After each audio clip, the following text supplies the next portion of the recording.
Shalom mes bien-aimés, shalom, comment allez-vous? Moi je vais très bien car la joie de l'Éternel m'inonde.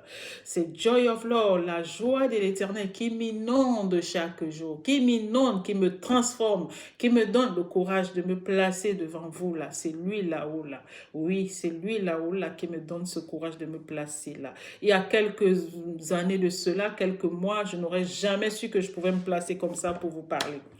Alors, qu'il m'utilise pour sa gloire au nom de Jésus et qu'il protège cette vidéo au nom puissant de Jésus, par le sang de Jésus et par l'Esprit Saint, le feu de l'Esprit Saint qui vient entourer cette vidéo au nom puissant de Jésus. C'est la deuxième partie de la série sur sur le prophète Élie. Alors le prophète Élie était l'un des prophètes en Israël. Il a beaucoup marqué son temps car Dieu l'a utilisé puissamment pendant son époque. Il a mené surtout le combat contre les faux prophètes de Baal. Hein. Vous avez entendu parler les prophètes de Baal. Là. Voilà. Qui sont les faux prophètes de Baal, justement? Qui sont les faux prophètes de Baal? Alors, ce sont les faux hommes de Dieu et faux prophètes de notre époque d'aujourd'hui, qui utilisent le nom de Dieu pour satisfaire leurs propres besoins. Vous en connaissez autour de vous, c'est qui est sûr parce que c'est plein de faux prophètes, faux hommes de Dieu et tout. Donc, en général, les faux prophètes prophétisent et ça ne se réalise jamais.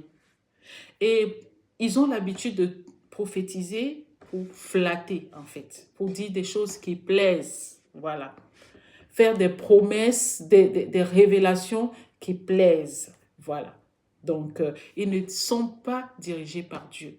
Alors, Élie, lui, était le vrai prophète de Dieu.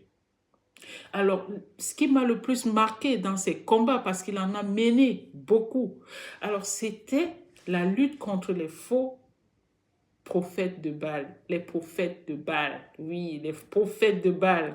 Alors, il a mené une guerre sans merci, soutenue par notre Seigneur, parce que c'est lui qui l'avait envoyé, qui l'a envoyé faire ces combats-là contre les prophètes de Baal.